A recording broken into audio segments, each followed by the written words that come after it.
That makes me giggle. Because, Justine, could we broadcast for up to 8 hours? We Oh, could. oh, easily. Yeah, man. Easily. Yeah, man. Talk about anything for 8 hours. All kinds of things. That would be crazy to see like Yeah. what we got into in 8 hours. Oh my gosh. Can you imagine like it goes on this one like long trip of just, in and out of discussions and bad jokes and it would be almost kind of fun just to have a session where we just do that just to see what it would be like. But really though, the idea of doing that for like a day-long workshop, I think sounds wonderful, to be able to kind of do, well, even then you wouldn't go for 8 hours straight because you'd give them a break over 8 hours, Yeah.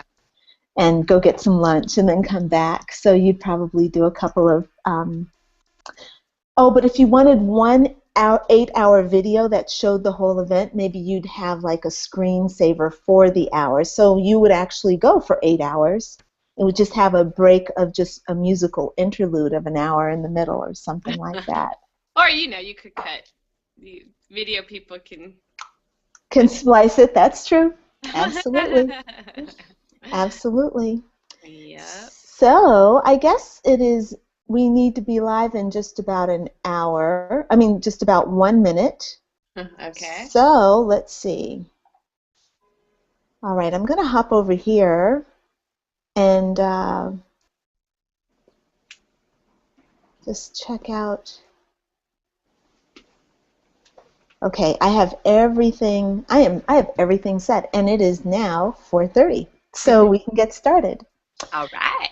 All right, so I am Crystalline Bell, and I am here with my buddy, Justine Arian. And we are doing our regularly scheduled program of Wisdom Talks with Crystalline Bell and Justine Arian. We are broadcasting every Monday at 1:30 Pacific Standard Time and 4:30 Eastern Standard Time. And every week we're going to talk about whatever is interesting for us in the realm of personal development or self-development or self-improvement or just living a very rich and connected and authentic life. So today we are going to talk about shadow and the ego self. I made a post on Facebook, Justine, where I said something about we're going to be talking about Darth Vader and loving yourself. And I thought, gosh, that's silly. But Darth Vader represents the dark side. It's that he lurks in all of us. So maybe he'll actually be able to make an appearance here today. So, Justine, I want to just tune in here to you and see, let you give a little greeting and check-in with our listeners or our viewers for today. Okay, thank you very much. I'm Mm-hmm. happy to be here. These wisdom talks have been just so much fun and so much inspiration for us. And so if you have not joined us before, my name's Justine Arian, and I am a women's empowerment coach. And what I love to do is I love to help women really wake up and step into and own their personal power, their true connected all-knowingness that really informs them in their lives, like what to do and when to go and where to go and how to do it, and really for the sake of making a positive impact. So, when we know ourselves truly and we know fully what we're capable of, then we can really make the greatest difference and, really have a positive impact. So that's what I'm up to. And and I love these talks because I feel like the things that we're addressing are things that are really going to help people tap into their own strength. And it might not seem Yeah. like it at first. like today we're going to be talking about shadow work and the shadow self. And, we got to go there. We got to go there and shine the light there in order to wake up, in order to see the polarity, like what, we need to know what that darkness is and what it's informing so that we can step into that light and really shine in our truest sense. And so, so some of the stuff's going to be deep and heavy. And I think most of it's going to be deep because you and I are just, that's just deep. who we are. And we love to keep it light too. I mean, we love to laugh, and and so we just we want to be here with you, in service to you who are watching, and and we love to hear your questions and comments and suggestions for what to cover. And like I said, we could talk about anything. Like let's not, and let's just do this and have fun with it. And yeah, that's it. That's it. Excellent. So today, our talk is going to be about the shadow. And I want to just talk a little bit about the shadow and what it means, because it's a term that we in the spiritual community use very often. But when I do my coaching with clients one-on-one, there tends to be a little bit of confusion about what the shadow is and what is shadow energy. Justine, by any chance, do you feel like you want to start us off by giving a little definition of what shadow energy is? Would you feel comfortable doing that? I could, but I actually feel like, I'm going to let you take the lead on this conversation, because I feel like you actually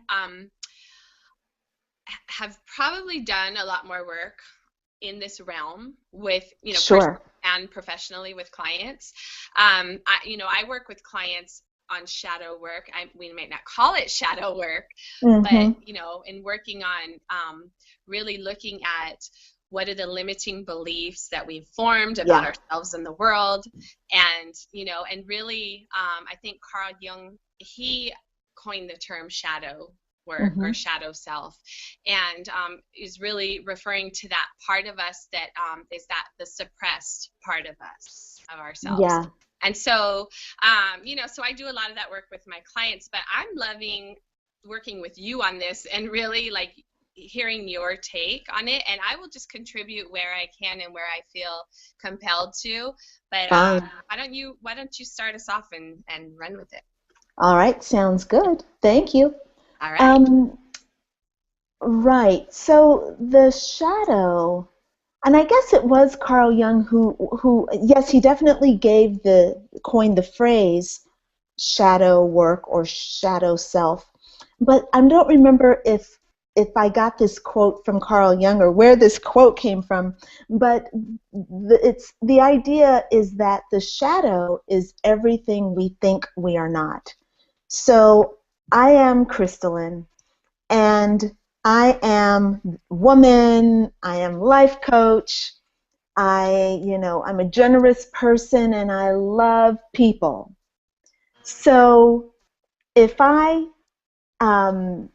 say, or if I see something that triggers a response in me that causes me to judge something negatively, then I'm entering into the shadow world.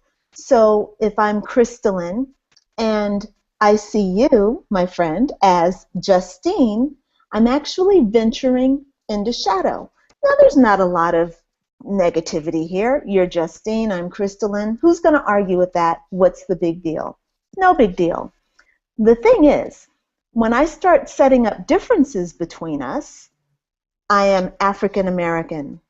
And then I look at Justine and I see the color of her skin, and I might say, okay, she's of some kind of a Caucasian, white, whatever. Then I'm starting to draw a difference between us. So I'm starting to go a little deeper into the shadow work because I am seeing something that I am not, right? Does that make sense? That makes sense. Yeah. Yes. Yeah, that's it. I've never heard it that way, so that's interesting. Well, this is the beautiful thing about shadow. It's that it's so diverse. And the more we study it, the more um, the more intricate we see it, and the more that we recognize our tendency to actually build our whole lives on shadow and shadow principles, the more we can learn to embrace who we are. So again, the shadow is this idea of the thing that we are not. And like I said, I took a really easy response. I said, we're both women, but you're a white woman and I'm a black woman. It becomes a little more interesting for most people when I say, I do not lie. And I say, Justine, you told a lie. Let's say that we did that, for example. Now, I'm judging you because of this my perception that you've told this lie. Now I'm deeply into the shadow because I am disassociating myself from this circumstance, and I am putting you in the position of having to defend yourself and having to, go into your own shadow. Am I a liar or am I not a liar? Did I lie or was that, does that make sense what I'm saying? Or am I making this a complicated situation? I might be making it complicated. Well, like I said, I have not heard it put that way before. It's interesting because it you're starting at this from the perspective of, what separates us is where the shadow is, right? Mm-hmm. Yeah, So that's a well real said. interesting place to start. Yeah. Mm-hmm. Yeah, that you're right. I did. I started us from that point Yeah. of the thing that makes us different, because that is the thing that is the shadow. Everything that makes us different is the shadow. Now, in more people, I think, tend to feel like shadow is that energy where something is wrong or negatively affecting us. For example, I might have anger, resentment, hostility, envy. Those are all very common shadow uh, responses to things, right? Those resonate more with you, Justine. Does that kind of sound more like how you use shadow? Yeah, I mean, the way that I typically work with it is, what are my triggers? So when I'm getting Mm-hmm. triggered to something, then I know there's something to look at there for me. And so Right. it's like, yeah, what is that? What's triggering that? What is that belief that I have about this situation, this person, myself, what have you, that is causing me to respond in this way, that is causing this feeling to surface, and Yes. that's how I know that the shadow is present. Yeah. I actually, I'm going to do, I told you, there might be a chance that I wander. And here I am. I am wandering because I was watching this video this morning. I like to enjoy um, things as they kind of just pop into my awareness. And this morning, this Debbie Ford um, movie called The Shadow Effect came up on uh, my YouTube feed saying, watch this. And I'm like, oh, okay. So I watched it, and it was great. And the shadow effect is, are you familiar with Debbie Ford, I've Justine? heard her I've heard her speak. Yeah. Yeah. Okay, Yeah. she is a woman who has done a lot of work with the shadow. She's written a lot of books, and she's taught these workshops. And I think it's her thing. It's called the shadow effect. So anyway, in this movie, it's a great movie. It's 1 hour long. I'll post a link to it. And Justine, I think you'll love it. But it talks basically about how we um, have both a dark aspect to ourselves and we have a light aspect to ourselves. And when I was watching this morning, I kind of came up with this little diagram that I ended up just sketching kind of randomly. And I thought of that, what I started with was that we're all kind of born these beautiful, just wild souls. You know, a baby just comes in with whatever it came in, but it doesn't have a whole lot of judgments about stuff, right? Right. Like, I'm hungry, I'm poopy, you know, that's just about it, right? And so the baby expresses itself, and as it grows up, it begins to express itself as it begins to reach out. And it started occurring to me that you would reach out and do something, and you're going to either be corrected or you're going to be praised ultimately by the people around you, meaning like your parents, right? And so if you are praised, that sends you into one set of energy. But if you're corrected, it starts to kind of build up the ego or the shadow inside of us. Does that make sense? Actually, I don't, you know, this is totally my own theory now working. So, Justine, if I'm like totally off base, give me some feedback, even just on what I said. So it just reminds me of like the 2-year-old that is exploring the world, and they're so curious and full of life, and they want to just explore, and Yeah. they're constantly by the adults being told no, no, no, Yes. no, Yes. no, like you can't do that. Right. And it begins to shut the 2-year-old down, right? And so then they're forming these beliefs about what's safe in the world and what's okay in the world and what's acceptable, and about who they are, and you know how they're seen as their parents, and I mean by their parents. And so yes, that it makes sense in that respect, where really we begin to, that's where the shadow work really starts, you know, from a Yeah. really young age, when we're either be given positive feedback, you know, affirmation, or you know the negative feedback that no, no, no, Yeah. it's not right. Or oftentimes, I just want to add something to that real quick, Yeah. is that Awesome. it's it's not meant to be negative or positive feedback, but oftentimes the way we interpret things as children Yeah. is where the shadow comes in, and Yeah. then it affects us the rest of our lives until we're willing to really look at it and be with it. And so yeah, so I just wanted to add Yeah. that. Yeah. Justine, that's exactly what that's exactly what I was looking for, because as I'm looking at this diagram and I'm going back over what I know, it's true. It's all about how you're interpreting something in the moment.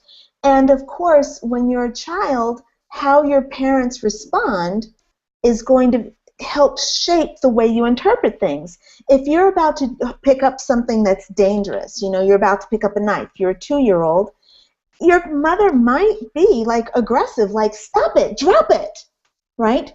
That's going to set off that response, and the neural pathways are going to start being built if this response is given over and over. You know, if you're constantly coming to your kids with this kind of aggressive cortisol fear-inducing response, you're going to start building up those kinds of pathways, right? And those the child's perception, or I'm thinking about myself, you know, as a kid. My perception when I was a kid, I started taking things really personally. You know, like every time I got corrected or scolded, like even now I call it a correction. Like I saw that I was doing something wrong, you know. My mom might not have had that much investment in the long-term effect of it. It's just like, you know, she's just kind of like, don't do that. Don't do that. Don't do that, you know? And I'm like, yes, you're correcting me. I'm doing it wrong. I'm doing it wrong. And so all these kind of like dark places start to build up inside me, because every time she would correct me, I would kind of go, and it would freeze. That's a freezing of energy. And this is where the shadow starts to lodge itself in our psyche and in our body and in our energetic field. And then it's a blockage in the energetic field or in the body or in the psyche, you know? Um, And I, mhm, I was going to ask you a question about that. Sorry. mhm, Do please. you think it,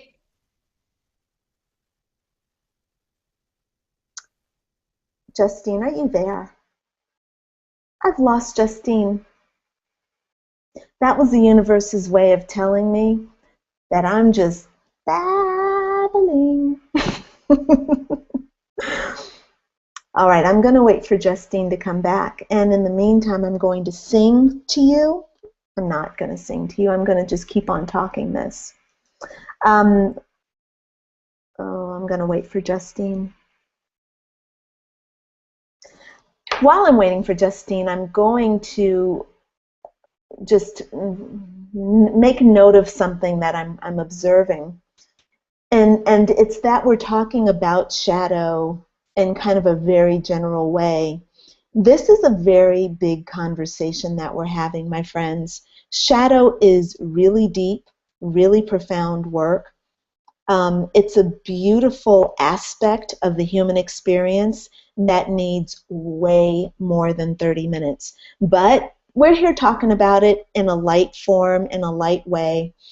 Um, but what I want to encourage you to do is to join Justine and I in the exploration of the shadow.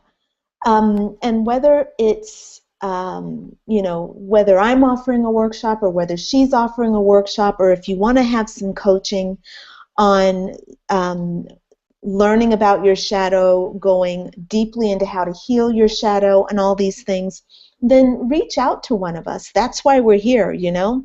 And we are seriously putting together some workshops that you will hopefully, participate with us in, and and learn how to embrace this aspect of yourself and do it with people who know how to do it. And that's why Justine and I are here. Justine, you're back. I'm back. So Okay. that disturb thing did not work because someone just tried to call in and it kicked me off. Darn it. Okay.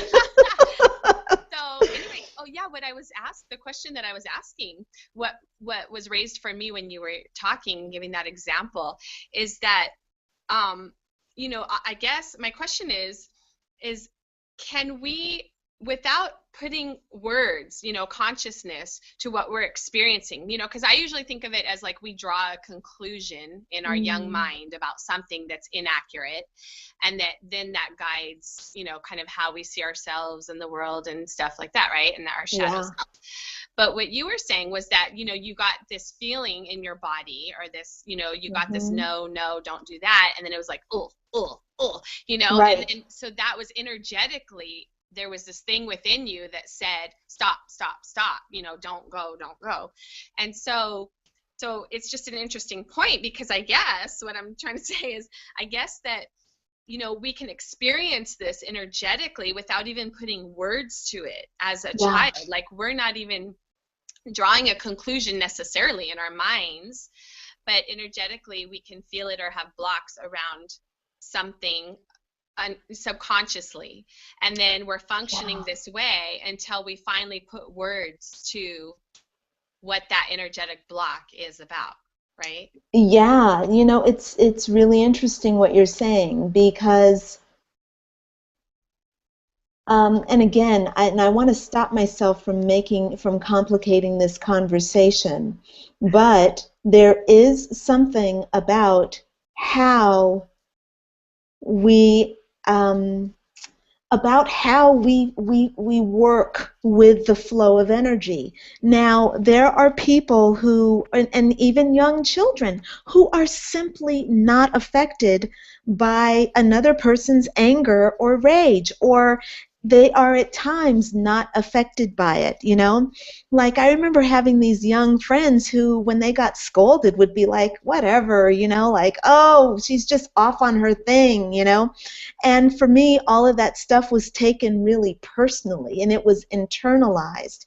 Now, everybody's got an ego and everybody's got shadow, but the depth of how we hold on to things, how we block or facilitate the flow of energy through our bodies and through our minds, is going to tell us how we respond to shadow energy and how it affects us in our lives. You know, I kind of think about, for myself, my natural way is to be, I'm really uptight about being liked and about getting the approval of my peers, of my mom, of my family. I need to be liked. This is shadow energy, and as you said earlier, Justine, you talked about like how your triggers come up. Well, a primary trigger for me is when something or someone gives me the impression that I'm not liked. That will send me 100% into my shadow energy, and I'm totally triggered. I'm totally having to deal with this thing that's coming up for myself. Mm-hmm. Mm-hmm. You know? So I know this could be a whole different discussion. I mean, we don't have a Yeah. whole time here, and there's so many layers to this shadow work. I mean, we haven't even Yeah. scratched the surface of it. And I would Yeah. at some point for us to be able to talk about, like, how do you, like, first of all, we're talking about what is the shadow, and then, how do you identify that when it's coming into play, and what is it blocking us from? Like, what is the point of doing shadow work anyway?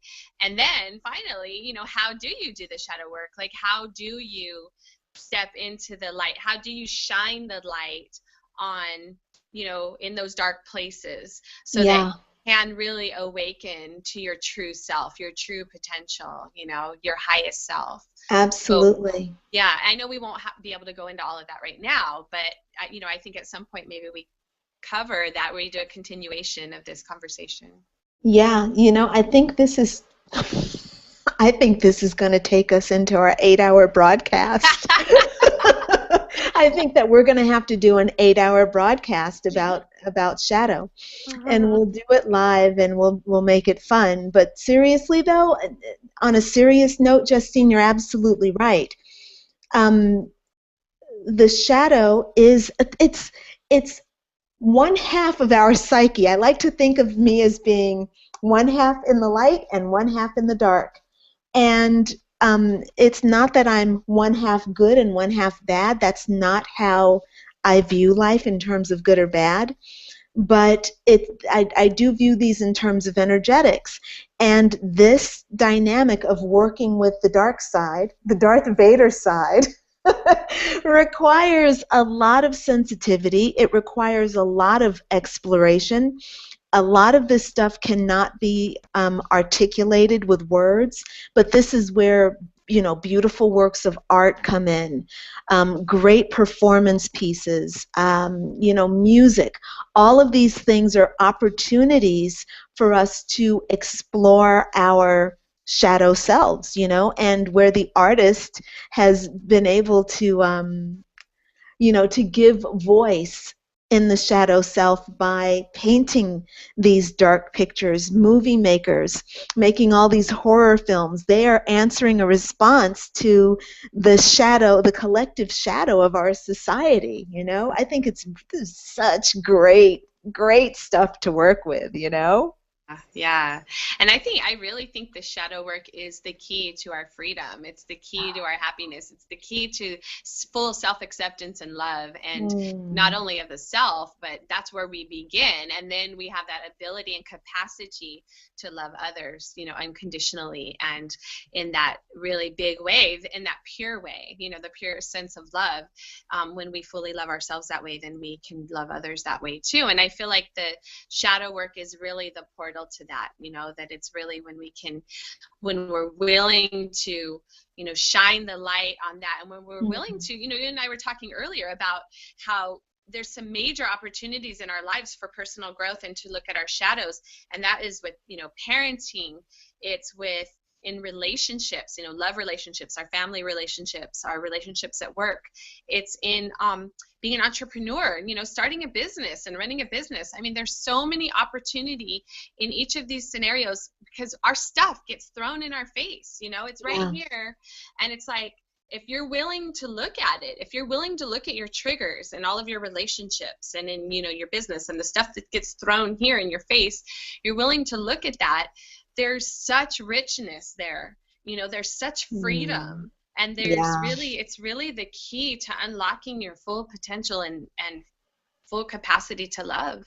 Yeah, absolutely. 100% agreement. And I love the way you articulated it, Justine. This is your freedom. This dark stuff is not going away.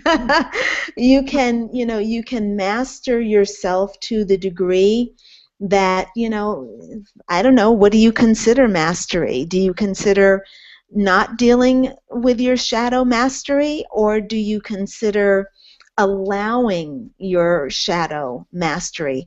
Personally, I feel that allowing my shadow is the best way to love myself 100%. That is to say, you know what? I'm a woman who needs the approval or the acceptance of others in order to feel whole. And I embrace that side of myself. It doesn't mean that I get to go around, I'm giving myself permission to go around and kiss everybody's ass and let people walk all over me. It doesn't mean that. It means that I acknowledge this part of myself and I love myself along with it 100%. I don't say I'm a failure because of this. I don't beat myself up because of it. I still love myself. I feel worthy, and I am whole. And in order to be really whole, it means I got to be whole with that dark side as much as with the light side. Yeah. I love that. And I love that, that full self-acceptance that you're talking about, and the really knowing that we all have shadow, that we all have work that we can do, and we all have some more self-acceptance that we can give. And and give to ourselves and receive it. And so it's like this whole, it's like accepting who you are, what you are, exactly as you are right now, knowing that maybe there's some things to work on, and that's okay. Like we all will, hopefully if we're evolving and we're self-aware, we're always going to have things to work on. Yes. And that we'll look forward to that. We're going to look forward to like, okay, what can I work on now? I love this work because I love shining the light on my stuff, because it means I get to learn and know more about myself. It means I get to come alive. I can go to that deep, dark place. And I want you to talk about really going there and being with that and feeling that and allowing that, like you were talking earlier. I want you to talk about that for a minute, because it's so important. And you were saying a lot of people like to just gloss right over that and get to the light, the good stuff, like what's at the end of the rainbow. But I think it's so important to be able to just be with what is. Right? Like, okay, this is what I'm experiencing right now, and it's okay. And being with that and being okay with it, and fully still loving and embracing ourselves in all of our imperfections. And I want, and if you will, Lynn, please, as we were talking earlier, and you were telling me in my session, really about what is the goal, what is the point of doing shadow work, and and really like being present and being in the moment and being with what is. Can you talk to that for just a few minutes? Yeah, sure. Thank you. It's a funny thing, because in the conversation today, I was really adamant about there being ultimately, allowing there to be no goal in doing your shadow work, but the ultimate goal is what you have just very clearly said, even though I don't want to call it a goal because I think that's counterproductive. But the result, the evidence of doing shadow work is this heart that's full of love and full of forgiveness and full of compassion. Because when you do your shadow work, you are basically saying, I am so worthy of being here, of being alive. And it is with this shadowed self that I am able to have a rich, full experience. And I love myself for allowing a full experience, and I forgive myself for, number one, criticizing or judging myself. I forgive myself for criticizing or judging you, and that makes for a really peaceful, loving, open, joyous, ecstatic existence where all of your dreams come true, all of your manifestations just walk through the door without having to do anything else but just revel in the love that you are. Sign me up for that. I know, right? How about it? How about it? Yes. So, Justine, I'm thinking we better wrap it up. We're a Yeah. little bit over. Yes. Is that okay? Yeah, absolutely. All right, cool. Well, I want to thank you for the chat today, Justine, and I want to just say also that we're going to talk about this stuff again in the future. Next week, we have something a little bit different, but just tune in with us. We'll always keep you updated with different things. But Justine's got a little proposal for what we might do next week with parenting. You want to chat about that for a moment, Justine? Sure. Actually, so one of the people who tunes in with us, she gave a suggestion. We love to get your suggestions, and that's actually how we came to today's topic as well. Somebody suggested. Yep. And so we're listening to you guys. And so next week, what we're going to do is we're going to take the topic of parenting, so how you were parented, as well as if you are a parent, how you parent, and how that is such an amazing opportunity to really know yourself better and to really look at what your triggers are and to do some of the shadow work. And it's really an amazing opportunity for transformation and personal growth. And so we're going to take a look at that and just have a conversation around that. And it really applies to everybody because we were all parented. Yeah. Pretty sure we were all parented in some way, shape, or form. And many of us are parents or will be, or, just even participating in the parenting of our nieces, our nephews, our neighbors' children, our whatever the collective. I think that all of this is important, and I think that all of it can inform where we are to look at ourselves and what is available to us through the parenting and being parented experience. So that's what we're going to do next week. Yeah, and I'm looking forward to that myself because I don't have children, but I have a cat. And parenting my cat teaches me a lot about who I am. It's not that cats and kids have anything in common, but the attitude I take with my cat is going to tell me a little bit about how I'm going to take the attitude with my kids. Just because I have a cat doesn't mean I'm totally blissed out when I talk to her. I will yell at her at the top of my lungs, like, where does that come from? It's like, if I'm yelling at the cat, I'm yelling at the kid. I'm going to yell at the kids. And the other important thing, the thing that's most significant for me, though, as someone who does not have children, the other aspect of parenting is how to parent my ego and how to parent my inner child, which is where a lot of my coaching, I do a lot of coaching in these areas with my clients. It's a very big deal how to parent. So this is going to be a very exciting conversation that we're having next Monday at 1:30 Pacific Standard Time, 4:30 Eastern Standard Time. Yay. All right. Yeah. Thank you. This is fun, as always, and I'm really looking forward to next week. And, thanks everybody for tuning in later, when after the live. But don't you just love technology that we have this capability to watch at our convenience? So thank you all. Yeah, loving it. Thanks, friends. Namaste. Catch y'all next Monday. Okay, bye for now.